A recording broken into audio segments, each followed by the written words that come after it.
भाई आज गृह मंत्री ने पॉइंट स्कोर किया या विपक्ष ने पॉइंट स्कोर किया? पहले आनंद जी आप बोलो। अनडाउटेडली गृह मंत्री ने किया, विपक्ष का तो आज कुछ मतलब ऐसा था ही नहीं। जो भी था वो कल श्रीमान राहुल गांधी ने करने का प्रयास किया था। उन्होंने बॉयकॉट कर दिया, बाहर चले गए। बॉयकॉट तो करना ही था, क्योंकि बाद में जब पूरा उन्होंने सुन लिया, पॉइंट बाय पॉइंट रिबटल आ गया, और जब घुसपैठिए की बात हुई तो राजनीतिक तौर पर उन्होंने घुसपैठिए की बात सुनना ही नहीं चाहता विपक्ष, तो उन्होंने बॉयकॉट कर दिया। आज अमित शाह का भाषण बहुत ही शानदार था, जिसको कह सकती हैं, और उन्होंने कल श्रीमान राहुल गांधी ने जितने भी पॉइंट्स उठाए थे सुचरिता जी, उनका पॉइंट दर पॉइंट जवाब दिया, और सारी उन्होंने कानूनी स्थिति साफ की, और बीच बीच में उन्होंने राजनीतिक बयानबाजी भी की, जिस पर थोड़े नोकझोंक भी हुई थी सतीश जी राहुल गांधी और उनके बीच में। वो मजा आया आपको उस नोकझोंक को देखकर? वो ये होना था, उन्होंने कहा मेरी डिबेट करा दीजिए सीधे गृह मंत्री से। जैसे एसी का टेम्परेचर होता है ना, कंट्रोल किया जाता है ना, तो सब कुछ आजकल कंट्रोल्ड है। क्यों? मुझे तो ये लगता है कि जो राहुल गांधी ने सवाल खड़े किए जी, उसका तो कोई जवाब नहीं दिया गृह मंत्री जी ने। क्या चार मांगे की थी? अच्छा, कोई जवाब नहीं दिया कोई जवाब नहीं। सुनिए, आप सुन भी लीजिए। हाँ, नहीं बताइए ना। पहला कि भाई इलेक्शन कमिश्नर के नियुक्ति का कानून बदला क्यों गया? सीसीटीवी फुटेज का अचानक से कोर्ट के आदेश के बाद ये बदला क्यों गया? ये दो। इसके अलावा जो डुप्लीकेट वोटर्स हैं उसका तो कोई जवाब नहीं मिला, न ब्राजीलियन महिला का भी मिला। आज तक ब्राजीलियन महिला का नहीं, जब उन्होंने बोला 73 साल तक किसी की नियुक्ति का कानून नहीं था 2023 से, इसलिए ऐसा कानून बनाया कि लाइफ लॉन्ग इम्यूनिटी दे दी। प्रधानमंत्री चुनते थे। अरे भाई चुनते थे, तो उसमें बदलाव किया गया था, और बदलाव करने के बाद ऐसा बदलाव किया गया कि अगर आज का सुनिए ना, सीसी अगर आज कोई हत्या भी कर दे, सीसी तो लाइफ लॉन्ग उसको कुछ नहीं होगा। ये आप ये कह सकते हैं जवाब में। सुनिए, पहले से नियम है। नहीं तो आरपी एक्ट 1951 में है। आप लोग को गलत पता है। सुनिए ना क्या है। अरे उन्होंने धारा बताई, आप अरे धारा सुन तो लीजिए। देखिए, फैक्ट चेज में भाजपा के लोग बड़े कमजोर है। नहीं, मैं तो अपनी बात कर रहा हूँ। मैं तो आपको कल बताई थी ये पोजीशन है, कानून की पोजीशन ये है, ये मैंने कल आपको एक डिबेट में बताई। नहीं, आप गलत बताए थे। और आप बताइए कहाँ नहीं लिखा हुआ? फैक्ट चेक कर लीजिए। उसमें पहले ये था कि इम्यूनिटी रहेगी जी, लेकिन लाइफ लॉन्ग इम्यूनिटी नहीं रहेगी, ये जोड़ दिया गया।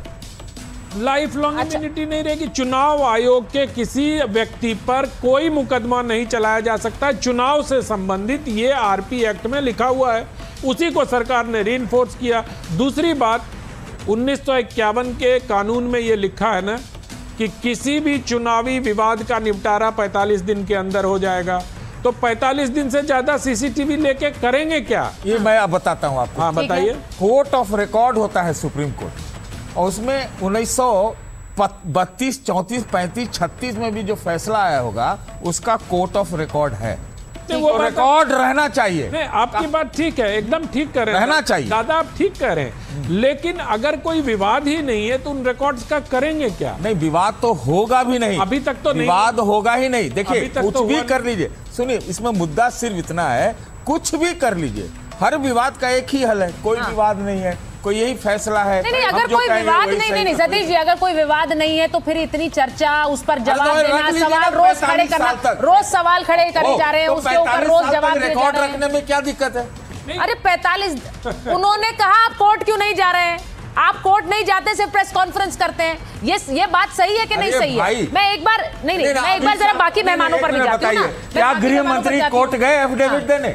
लीडर ऑफ अपोजिशन संवैधानिक पद, आरोप को लगाते हैं, प्रधानमंत्री है, आरोप को लगाते हैं ना सतीश, आरोप लगाएगा वो कोर्ट जाएगा। संसद में आरोप लगाए हैं, संसद के बात पर करना चाहिए। अरे तो सतीश जी एक बात समझ लीजिए, एलओपी संवैधानिक पद नहीं है, आप इसको करेक्ट कर लीजिए, वो संसदीय पद है। बार बार कवर फायर मत दीजिए। आप वो हमको जानते थे, आप यही बोलेंगे, कवर फायर दे रहे हैं। तो प्रधानमंत्री भी तो ऐसा नहीं है। मैं एक बार सुनिए। हाँ, तो कॉन्स्टिट्यूशनल पोजीशन है, लीडर ऑफ अपोजिशन जब होता है। मैं जरा एक बार संजय शर्मा जी के पास जा रही हूँ। आप उसको एक स्टेटस प्राप्त है, कैबिनेट का प्रस्ताव है, कैबिनेट का स्टेटस है। दीपक झा जी भी आ गए, मैं स्क्रीन पर देख रही हूँ। संसद में है, पोजीशन है। एक सेकंड, बस खत्म, संसद से बड़ा है भाई। संजय जी पहले आपसे पूछ रही हूँ, आज बड़ी बात कह दी है गृह मंत्री ने। उन्होंने कहा घुसपैठिए बचाओ मुहिम पर लगा हुआ है विपक्ष। मैं यहाँ पर जवाब दे रहा हूँ, सब भाग गए, सब संसद से वॉकआउट कर गए।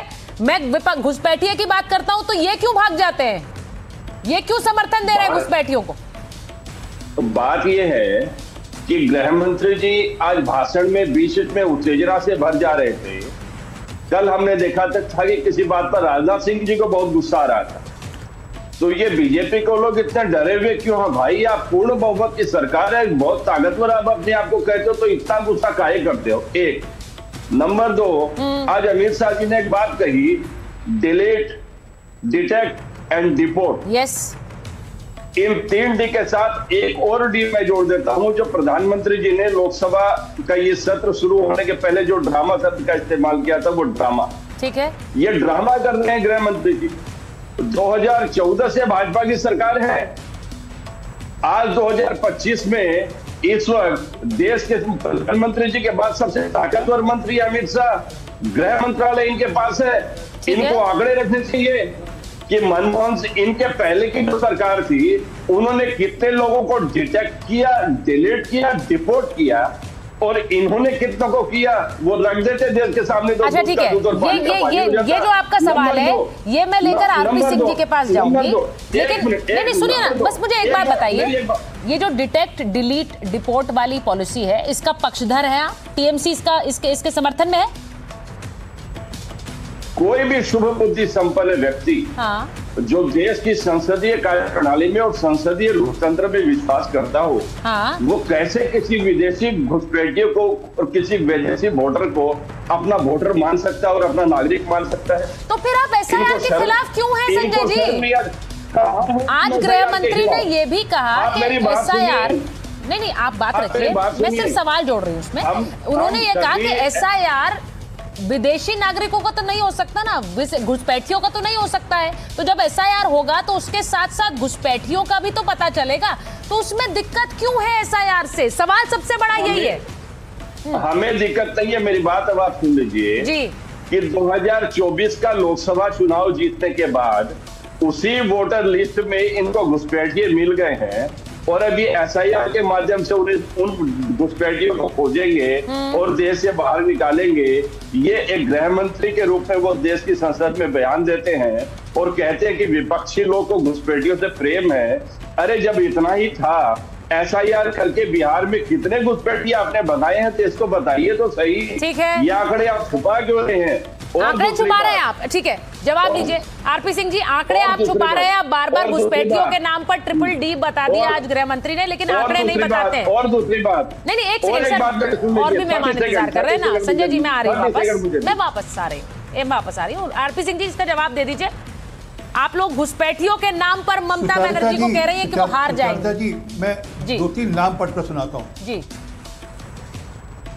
मोहम्मद कमलुद्दीन, ये 1996 में पाकिस्तानी पासपोर्ट था इनके पास, यहाँ चुनाव लड़े, वोटर बने, चुनाव लड़ गए। ठीक है, इनका मामला कोर्ट में गया, खारिज हुआ, मतलब इनके खिलाफ मुकदमा चला है। ऐसे ही एक है कमरुद्दीन, वह नावगांव से असम में, फिर ये चुनाव लड़े सन 2000 के अंदर।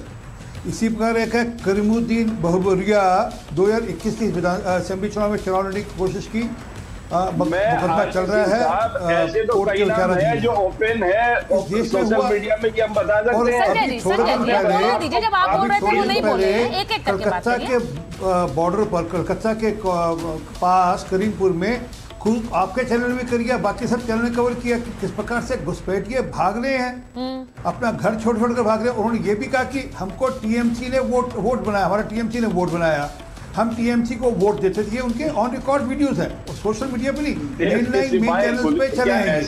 इसमें कहा गया कि हमारा वोट बनाया, हम वोट डालते थे, अब जो कि जांच हो रही है इसलिए हम भाग रहे हैं, हम जा रहे हैं। तो ये तो दिखता है कि घुसपैठिए हैं। अब जिनको घुसपैठिए है दिख रहा है, वो कह रहे नंबर बताइए ना। उन्होंने बोला नंबर बताइए। आरपी नेता ने बड़ा स्पष्टता से कहा था कि हाँ हम घुसपैठियों को 450 रुपए वाला सिलेंडर देंगे। दीपक झा जी को कांग्रेस के प्रवक्ता को लीजिए। संजय जी मेरी एक रिक्वेस्ट आप सबसे है, इस शो का वोट बैंक भी नजर करते हैं। इस शो का नाम माइक ऑन है, तो यहाँ पर सबके माइक ऑन रहते हैं, और अगर आप एक एक करके बात करेंगे तो बहुत अच्छा रहेगा, वरना बहुत सारा शोर जाएगा, जनता को समझ नहीं आएगा। मैं आरपी सिंह जी की बात आप अपनी जल्दी से कंप्लीट करिए, फिर मैं दीपक जी के पास जाऊंगी। आरपी सिंह जी बड़ी स्पष्ट बात है। और जहाँ तक सतीश साहब ने कहा कि प्रधान अमित शाह जी ने जवाब नहीं दिया, अरे सतीश जी, चाइना वाली मशीन मत यूज़ करिए, कोई हिंदुस्तान की अच्छी मशीन यूज़ करिए, मेक इन इंडिया, तो समय लग जाएगा आपको। एक एक बात का जवाब दिया उन्होंने, एक एक प्रश्न का उत्तर दिया और कहा कि किस प्रकार से एक रंजू देवी थी जिनको ये खड़ा कर दिया था कहकर कि ये मेरा वोट काट दिया गया है। वो बाद में उनका वीडियो आया जिसमें उन्होंने कहा नहीं। और फिर उन्होंने ये भी कहा कि किस प्रकार से एक मोहल्ले में एक घर के एड्रेस पर 500 वोट थे, 501 कोई नंबर था हरियाणा के अंदर, क्योंकि 1 एकड़ की ज़मीन थी, उसके अंदर 500 वोट हो सकते हैं, इसमें क्या बड़ी बात है। परंतु मैंने कहा ना, देखिए मैं एक बड़ी बात बता देती हूँ, फेक है। मैं एक बड़ी बात खबर बता रही हूँ आरपी सिंह जी। ये चैलेंज राहुल गांधी के ऊपर है कि वो इलेक्शन कमीशन के ऊपर चैलेंज राहुल गांधी को है। दीपक झा जी, करने वाला बड़ी खबर बताऊं, अमित शाह जी ने क्या कहा है, उन्होंने संसद में हार जीत का आंकड़ा दे दिया। उन्होंने कहा 2014 से सत्ता और विपक्ष की हार जीत के आंकड़े में रख रहा हूं। बीजेपी लोकसभा विधानसभा के 44 चुनाव जीती है, ये अमित शाह ने कहा। 30 विधानसभा चुनाव में विपक्ष की जीत हुई है। चुनाव पर भरोसा नहीं था तो शपथ क्यों ली? 30 विधानसभा चुनावों में विपक्ष की जीत हुई है, इनमें क्यों ली शपथ? अब ये मैं आपसे पूछ रही हूं दीपक जी, जरा बताइए। पहले SIR इससे पहले भी होता रहा, आज गृह मंत्री ने कहा, लेकिन शोर सिर्फ 2014 के बाद हुआ। देखिए सुचारिता जी, आपने कहा माइक कौन है, और एक बात और आपने कही कि गृह मंत्री जी ने कहा है, तो गृह मंत्री वो भी इंसान है, वो भी अवतरित पुरुष नहीं है। नरेंद्र मोदी जी अवतरित हैं, लेकिन गृह मंत्री जी तो इंसान है ना, तो इंसान की तरह मैं उनको कहूंगा कि एक इंसान ने क्या कहा था कि बॉर्डर, अभी बहुत सारी बातें हो रही थी, बॉर्डर हम रोकेंगे। नरेंद्र मोदी जी सवाल करते तो घुसपैठिए कैसे आते हैं, देश का प्रधानमंत्री जवाब देगा। दूसरी तरफ अमित शाह जी कहते हैं कि हमारे बस में नहीं है कि हम बॉर्डर को रोक सके, घुसपैठियों को रोक सके। अमित जी का ऑन रिकॉर्ड बयान है, देश के गृह मंत्री का बयान है, इससे पलट नहीं सकते। तो अब दोहरा चरित्र भाजपा का है, दोहरा चरित्र गृह मंत्री का है। दूसरी बात, बिहार में तो SIR हो गई ना, तो वहां से घुसपैठियों को आप कब से निकालना शुरू करेंगे? कोई डेट बता दीजिए। आज संसद भवन चल रही है, आप बेमौज से बोलिए, आप बता दीजिए देश को कि इतने यहाँ पे घुसपैठिए पकड़े गए, इतने ऑन रिकॉर्ड है। आपने तो बता दिया इतने लोगों का वोट काटा गया, इतने लोग मर गए, इतने लोग जी गए, लेकिन आपने नहीं बताया, कोई गाइडलाइन तय नहीं किया कि कब से इन घुसपैठियों को बाहर निकालना शुरू करेंगे। आपने महाराष्ट्र चुनाव में गए थे तो बोले थे महाराष्ट्र में बीजेपी की सरकार आएगी तो यहाँ से घुसपैठियों को चुनाव हम 6 महीने के अंदर निकाल देंगे। तो आप महाराष्ट्र में से कितने घुसपैठिए आए, कृपया करके उनका लिस्ट तो बता दीजिए, देश जानना चाहता है। गृह मंत्री जी आप पे देश यकीन करता है। आप कहते हैं पहली वोट चोरी हुई थी इंदिरा गांधी के जमाने में, नेहरू जी के जमाने में, तो आप मानते हैं कि अगर पहले वोट चोरी वो पहली थी तो दूसरी और तीसरी अब आपके जमाने में वोट चोरी हो गई है। आपने पहली वोट चोरी का हवाला दे दिया, तो इसलिए अमित शाह जी, अच्छा सुनिए, वो ये कह रहे हैं अगर बिहार में आप हार गए तो वोट चोरी, अगर जीत गए तो वोट चोरी पर चुप्पी। अब कर्नाटक में वोट चोरी का हल्ला क्यों नहीं हुआ? अब कल को बंगाल में होगा, यूपी में होगा, ये वहां का निर्णय तय करेगा। अगर वहां जीत गए तो वहां वोट चोरी नहीं होगी। सुचारिता जी, हमारी इस प्रक्रिया के तहत इस प्रक्रिया का विरोध है, SIR का विरोध नहीं है। ये भाजपा वाले भ्रम फैलाते हैं। क्यों है? हम कहते क्यों है? सुनिए, इस दुनिया में 2020 के बाद पूरी दुनिया में सब देशों ने अपनी जनगणना करा लिया। मैं पूछना चाहता हूं कि भारत की सरकार ने जनगणना क्यों नहीं कराया? जनगणना होगा तो आपको पता चलेगा इस देश के कितने नागरिक कहां पे हैं, कहां रहते हैं, उससे वोटर प्रक्रिया को बड़ा आसान हो जाएगा। लेकिन ये सरकार जनगणना क्यों नहीं कराना चाहती? इसके पीछे सरकार का हिडन एजेंडा क्या है, देश जानना चाहता है। बीजेपी की प्रवक्ता यहाँ पे बताएंगे। अच्छा मैं एक चीज पूछना चाह रही हूँ, एक बार मैं डॉक्टर अजीज खान के पास जाऊंगी जल्दी से, उसके बाद हाँ ठीक है, लीजिए, बोलिए। SIR की प्रक्रिया आप 1 महीने में क्यों खत्म करना चाहते हैं? इतना बड़ा विहंगम देश है, इतनी बड़ी फोर्स है, इतने बड़े लोग हैं। देखिए खबर आ रही है, मैं बता दूं आपको, जरा वो खबर चला दीजिए दीपक जी के लिए। शायद SIR की जो तारीखें हैं वो फिर से एक्सटेंड हो रही हैं, जरा बड़ी खबर चलाइए, क्योंकि सर ये दूसरी बार है। अब ये पहले 10 दिसंबर तक की गई, अब फिर से बढ़ाई जाएंगी, ये भी खबर आ रही है। क्योंकि जैसा आपने कहा प्रक्रिया पूरी नहीं हो रही है, तो अगर प्रक्रिया पूरी नहीं हो रही है तो उसके लिए समय और बढ़ाया गया SIR को लेकर, ये बड़ी खबर है। अब जिस समय संसद में बहस चल रही थी SIR को लेकर, उसी समय यूपी समेत कुछ राज्यों में तारीखें बढ़ाई जाएंगी, ये भी खबर आ रही है। कल चुनाव आयोग इस पर फैसला ले सकता है। आयोग की टीम तारीख बढ़ाए जाने को लेकर कल मीटिंग करेगी। अब समस्या क्या है? गृह मंत्री ने आज जो कहा है, मैं डॉक्टर अजीज खान के पास एक बार चली जाती हूं, उसके बाद वापस आ रही हूं। यूपी अगर आप जीत गए 2027 में डॉक्टर अजीज खान, तो वोट चोरी नहीं है। लेकिन अगर हार गए तो वोट चोरी ही है। ये तो इफ एंड बट वाली बात हो जाती है ना सुचरिता जी की, जीत गए हार गए, बात नहीं पूरे नहीं प्रोसेस की पूरी अरे भाई प्रक्रिया की है। ये इफ एंड बट ही है। 30 जिन चुनावों को आप जीते उसमें वोट चोरी थी। दो तीन बड़ी इंपॉर्टेंट। एक मिनट, डॉक्टर खान बोल रहे हैं, आप उनको बोलने दीजिए। बोलिए डॉक्टर खान। देखिए सुचरिता जी, दो तीन बड़ी इंपॉर्टेंट बात है जो कि मैं इस डिस्कशन में देख पा रहा हूं। भाई इको आ रहा, प्लीज ठीक कर दे। ठीक कराइए भाई। देखिए नंबर 1, ये बार बार कहा जा रहा है कि एसआईआर हो रहा है हाँ, और इस एसआईआर से घुसपैठिए पकड़े जा रहे हैं। एसआईआर का घुसपैठिए से ताल्लुक क्या है? ठीक। कोई लेना देना नहीं। एसआईआर एक अलग प्रक्रिया है और घुसपैठिए पकड़ने का तरीका अलग है और वो एक अलग सिस्टम है। एसआईआर से आप डिसाइड ही नहीं कर सकते कि कौन घुसपैठिया है कौन घुसपैठिया नहीं है, एक बात। ओके। दूसरी बात, अभी आप एसआईआर के डेट बढ़ाने की बात हो रही है। मैं सुचेता जी आपको बता रहा हूं, समाजवादी पार्टी पहले दिन से कह रही है कि कम से कम 4 महीने का वक्त चाहिए, क्योंकि बहुत प्रेशर है बीएलओ के ऊपर, बहुत प्रेशर है। बीएलओ की तमाम मौत हो रही, क्यों? क्योंकि काम बहुत है। अभी आप देखिए 2,98,00,000, अभी जो आज का न्यूज़पेपर है उसमें था कि इतने फॉर्म सबमिट नहीं हुए हैं। हाँ। यूपी का आंकड़ा है। मैं जानना चाहता हूं क्यों नहीं सबमिट हुए, जो कि मैंने व्यक्तिगत तौर पे देखा। जब उस ऐप को चलाइए आप, जब सबमिट करता है बीएलओ, तो जो ऐप है, जो वेबसाइट है, वो इतना ओवरक्राउड है, इतना ओवरलोड है कि वो एडमिट नहीं कर पा रही है। लोगों का जो फॉर्म है वो एक्सेप्ट ही नहीं हो पा रहा। फॉर्म जो जमा कर पा रहे हैं उसमें मात्र 25 से 30% लोग का ही फॉर्म वो एक्सेप्ट कर पा रहा है। अब सवाल इस बात का, जब फॉर्म ही एक्सेप्ट नहीं होगा तो इन परिस्थितियों में मैंने ये देखा कि जब आप उसमें जाइए उसके वेबसाइट पे, तो जब फॉर्म एक्सेप्ट नहीं होता है तो वो एडमिटेड नहीं दिखा रहा है। अगर एडमिट नहीं दिखाएगा तो फॉर्म तो रिजेक्ट हो जाएगा और आप बाद में आप कहेंगे कि साहब आप इस देश के नागरिक नहीं है। सुनिए मेरी बात करनी है। लाइए फला कागज दिखाइए। एक तरफ आप ओवरक्राउड कर रहे हैं वेबसाइट को और उसके बाद आप कह रहे हैं साहब समय नहीं बढ़ाएंगे। समय अभी देखिए 10-5 दिन बढ़ाएंगे। भाई क्यों नहीं 4 महीने बढ़ा देते? देखिए अजीज खान साहब, आपको नहीं लगता है ये वाली जो समस्या है, आपने बिहार में भी इसके बारे में कहा था। अगर मैं गलत नहीं हूं तो बिहार को लेकर भी यही कहा गया था कि बिहार में नहीं हो पाएगी प्रक्रिया। सतीश जी ये कहा ना कि नहीं कहा था? तो भाई देखिए, तो बिहार में नहीं हुई क्या प्रक्रिया पूरी? फटाफट मुझे 3 लाइन बोलने दीजिए। 3 लाइन बोल देखिए, दीजिए। एसआईआर का जब तक सिर पैर तय हो जाए उसके बाद एक ही बार हो, भाई महीना में होगा, 5 महीना होगा, 6 महीना में होगा। पिछले बार जब हुआ था इंटेंसिव रिवीजन तो 12 राज्यों में 8 राज्यों में 12 राज्यों में 8-8 महीने लगे थे। ऐसी क्या जल्दी घुड़दौड़ करने की, तुरंत फराटा दौड़ करने की, एक ही बार तय क्या लग रहा है आपको? मंशा क्या है? क्यों है जल्दी? अब ये तो हम लोग आरोप नहीं लगा सकते, लेकिन मैं आपने घुसपैठ पे कहा, घुसपैठ पे तो ये कोई बता सकता है? आप कह रहे हैं क्या जल्दी है, क्यों जल्दी है? तो मैं पूछना चाह रही हूँ नहीं होना चाहिए जल्दी। अगर देश को शुद्धिकरण करना है, घुसपैठियों, एक मिनट रुकिए ना, घुसपैठियों को पकड़ना है तो ठीक से पकड़िए ना।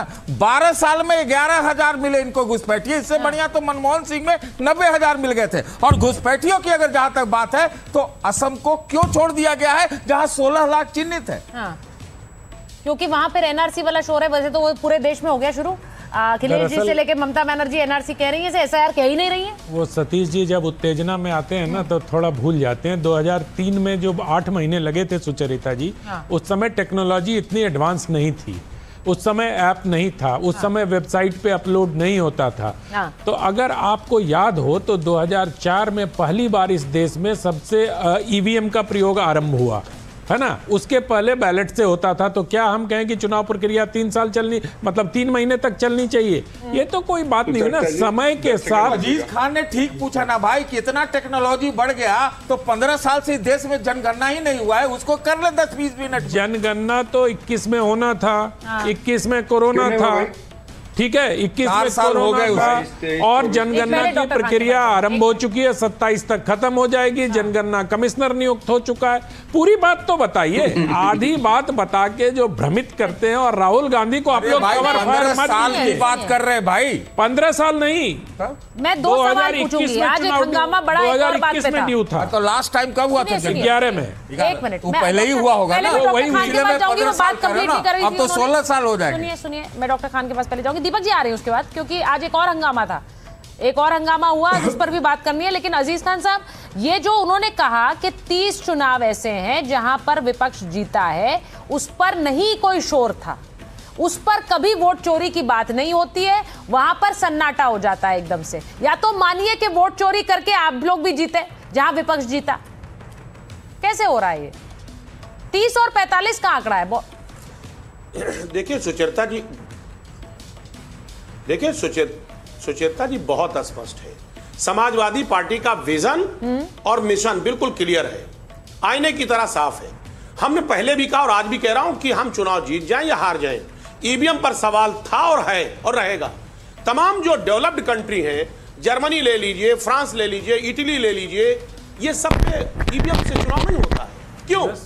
क्यों ईवीएम से नहीं हो रहा है? वो हमसे ज्यादा एक्टिव है, ज्यादा डेवलप्ड है। क्यों? इवन जापान जिसकी टेक्नोलॉजी आप इस्तेमाल कर रहे हैं, वहां पर ईवीएम से चुनाव नहीं हो रहा है। क्यों नहीं हो रहा है? क्योंकि उन लोगों को भरोसा नहीं है, वो ज्यादा टेक्नोलॉजी में एडवांस है।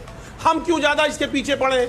भाई अगर कोई चीज लाई गई, इवन की कांग्रेस लाई ईवीएम, और अगर वो सही तरीके से काम नहीं कर रही है और वो विश्वसनीय नहीं है, तो उसको क्यों नहीं हटा दिया जाता है? सर, मैं आप कह रहे हैं कि आपसे एक सब चीज टेक्नोलॉजी का पूछूंगी। इस्तेमाल कर रहे हैं, कम सर, वक्त में चुनाव कराना चाहते हैं। मेरी बात सर, मुझे सुचिता, नहीं, सर, सुनिए ना सर, इंपॉर्टेंट बात। नहीं, मैं एक चीज बोलना लॉजिक चाहती ये है, हूँ। चुनाव आयोग ने कितनी बार आपको बुलाया है सर? अब मुझे बताइए, आप में से कितने नेता गए ईवीएम पर जब उन्होंने सवाल पूछा? कभी नहीं जाते ना। जी आप तो बहुत ही, आप तो देश की बड़ी पत्रकार हैं, बड़ी एंकर हैं, आपको बोलने का मौका देती हैं। बात अगर नहीं जाएगी देश क्या समझेगा? सर मैं तभी तो कह रही हूँ, मैं जो मोटा मोटा मामला रख रहा हूँ, हाँ। उसे मुझे रखने दे। बोलिए बोलिए। मैं जो फैक्ट की बात रख रहा हूँ ना, जो फैक्चुअल है, मैं ये कहना चाह रहा हूँ कि आखिर हम ईवीएम, अगर ईवीएम कोई चीज आया और वो ईवीएम अगर विश्वसनीय नहीं है, भाई कह रहे हैं बीजेपी के लोग कह रहे हैं कि कम वक्त में हम उसकी काउंटिंग कर देते हैं। और देश का इतना बड़ा लोकतंत्र है, देश इतना बड़ा है, और जिस पर पूरा देश चलना है, जिसमें प्रधानमंत्री को चुनना है, मुख्यमंत्री को चुनना है, देश चलना है, उसके लिए 2-3 दिन नहीं दिया जा सकता, 4 दिन नहीं दिया जा सकता। क्यों नहीं दिया जा सकता? ऐसी क्या जल्दबाजी की है कि दिन में काउंटिंग करके चीजें खत्म कर दें? देखिए, अगर 2-4 दिन भी लगता है, देखिए, आपने ईवीएम की बात कही, आपने ईवीएम की बात कही, मैंने सवाल पूछा ईवीएम पर क्यों नहीं जाते जब इलेक्शन कमीशन बुलाता है। उसी तरह से एक और बड़ी, मैं आरपी सिंह जी आ रही हूँ, उसी के तहत एक और बड़ी बात बता रही हूँ। आज गृह मंत्री ने क्या कहा? राहुल वोट चोरी की बात कहते हैं लेकिन कोर्ट नहीं जाते। बूथ की सीसीटीवी फुटेज प्रेस कॉन्फ्रेंस से नहीं मिलती है। मतलब प्रेस कॉन्फ्रेंस करते रहिए और बोलते जाइए सीसीटीवी फुटेज कहाँ है, हमें क्यों नहीं दिखाया? वो कह रहे हैं सीसीटीवी फुटेज के लिए कोर्ट जाना पड़ता है। वोटिंग की सीसीटीवी फुटेज संवैधानिक प्रावधान नहीं है कि आपने बोल दिया और वो हमें आपके सामने रखना है। आप कोर्ट क्यों नहीं जाते? आप सिर्फ प्रेस कॉन्फ्रेंस में हल्ला क्यों करते हैं? दीपक झा जी बताइए। दीपक झा जी और आरपी सिंह जी को लीजिए। दीपक झा जी बताइए। देखिए सुचरिता जी, संविधान एक संसद है और एक सुप्रीम कोर्ट है। अगर संसद के सदस्य जो कि संसद में कानून बनाते हैं, संसद में चर्चा करते हैं, वो हर बात पे कोर्ट दौड़ने लगेंगे तो आम जनमानस क्या करेगा? आम जनमानस का क्या होगा? कोर्ट आपको इसलिए दिया गया कि अगर कुछ गलत हो रहा है आपके साथ तो आप कोर्ट जाइए, लेकिन जब आप कानून बनाने वाले हैं। आरपी जी एक मिनट कंप्लीट करने दीजिए, उन्हें कंप्लीट करने दीजिए, फिर जवाब दीजिए। आरपी सिंह इतना आरपी जी मेरी रिक्वेस्ट है, उन्हें बोलने दीजिए फिर जवाब दीजिए। ठीक है आरपी जी, एक मिनट रुकिए ना। नहीं आरपी जी ऐसे बात नहीं जाती है, मेरी रिक्वेस्ट है, उन्हें बोलने दीजिए। वो अपनी बात रख रहे हैं, मैंने सवाल किया उनसे, उसके बाद जवाब दीजिए। दीपक जी बोलिए जल्दी। सुचरिता जी, सबसे बड़ी बात है जब संसद कानून बनाने के लिए है, संसद सदस्यों को इसीलिए चुना जाता है। अब गृह मंत्री कहें कि हर बात पे तुम कोर्ट जाओ, हर बात पे कोर्ट जाओ, कोर्ट नहीं जाया जाता। गृह मंत्री को समझाइए, यहाँ पे संसद में हम चर्चा की बात करते हैं, संसद में हम। अच्छा चलिए एक बात बता दीजिए, जो आरोप आपने लगाया और आप कोर्ट गए। दीपक जी चलिए मैं आपसे पूछती हूँ, एक आरोप आपने लगाया जिसके लिए आप कोर्ट गए, सबके लिए मत जाइए, आपने कहा सबके लिए नहीं जाया जाता कोर्ट। एक आरोप जिसके लिए आप कोर्ट गए। हम सब मुद्दों पे कौन सा आरोप जिसके लिए कोर्ट गए? राहुल गांधी जी, एक मिनट, मैं फिर कहता हूँ बीजेपी कोर्ट जाए, देश के प्रधानमंत्री कोर्ट में भागेंगे। कोई बात हुई क्या है? कोई आरोप आप लगाते हैं, कहते हैं बीजेपी कोर्ट जाए कि राहुल, नहीं मैं ये नहीं कह रही आप सबके लिए जाइए, आपने सही कहा, हमारा आरोप के लिए नहीं जा सकते, पर एक आरोप जो लगाया उसके लिए तो जाइए। प्रधानमंत्री कोर्ट जाए कि वो कहते कि हमने चुनाव आयोग का ऐसे इस तरीके से चयन किया है, तो प्रधानमंत्री जी जाए, प्रधानमंत्री जाए कोर्ट। प्रधानमंत्री जाए कोर्ट? मैं वही मतलब कह रहा हूं आरोप ना, आप कोर्ट लगाते कौन रहिए जाएगा प्रेस भाई? क्यों कॉन्फ्रेंस जाए? करके, प्रधानमंत्री जी जाएंगे। जब आपके पास वो अधिकार है कि आप संसद भवन के अंदर चर्चा करके कानून को बना सकते हैं, तो सरकार क्यों भागती है संसद भवन के अंदर चर्चा करने से? सवाल ये है। दूसरी बात यह है ठीक कि है। इन लोगों ने कहा आरपीजी जवाब देंगे। पूरे देश में एसआईआर क्यों नहीं हो रहा भाई? पूरे देश को एक साथ एसआईआर के दायरे में क्यों नहीं लाते? अब देखिए, उन्होंने एक बात इंपॉर्टेंट कही, 2014 के बाद कांग्रेस ने चुनाव सुधार के लिए एक भी सुझाव नहीं दिया है आधिकारिक रूप से।